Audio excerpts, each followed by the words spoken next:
तर आजची रेसिपी आपली शापूची भाजी. शापू त्याची बनवायची. त्याला लागणारं ही मिरची, लसूण, डाळ आणि मीठ एवढंच लागतं. आणि एकदम भारी खायला, एकदम चरचरीत होती, मस्तच. तर चल याला आता आपण कट करून घेऊया. चल आता कट करून झालेले आपण धुवून घेऊया याला.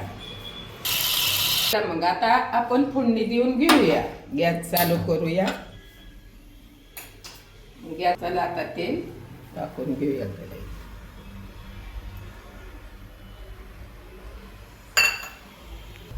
थोडासा लसूण टाकायचा. ठेचून घेतलेलं लसूण तर जास्तच टाकायचं, छान लागतं.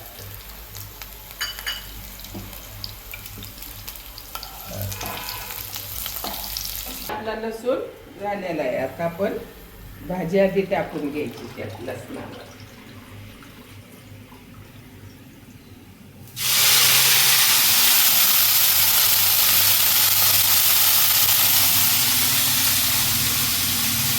तर आता आपण त्याला हलवून जरा घेऊया.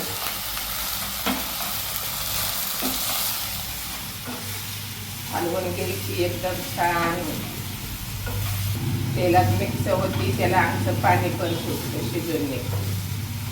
त्याच्यानंतर थोडं 2 मिनिटं झाकून घेऊ, मग मिरची टाकू. झाली 2 मिनिटं आपली काढून. याला आता आपण 1-1.5 चमचा मिरची टाकून घ्यायची आपली आणि मग पैकी तिला परतून घ्यायची.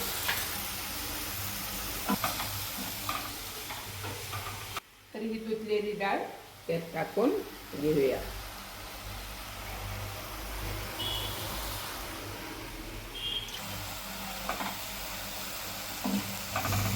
तर आता याला आपण थोडं चवीनुसार मीठ टाकून घेऊया.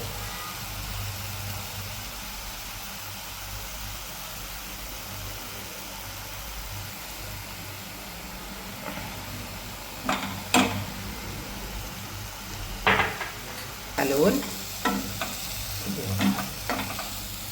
आणखी बाजरीची भाकरी आणि भाजी, शापू एकच नंबर लागते खायला. आपल्याला तर आवडते, आमच्या पोरींना पण मुलींना पण आवडते. नॉनव्हेज म्हणलं तरी ती खातील भाजीची. आता आपण त्याला जरा झाकून ठेवूया. आता आपली भाजी झालेली. थोडंसं तेल टाकून ह्याला हे करायचं, छानसे हलवून घे. झालं, पाणी पिणे आमचं सुटलेलं. ओके, झालेलं.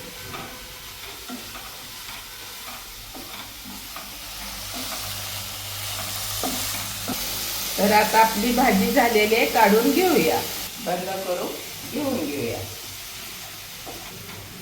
तर आपली भाजी आता काढून घेतलेली आहे. 1 नंबर झालेली. शेंट पण भारी येतोय.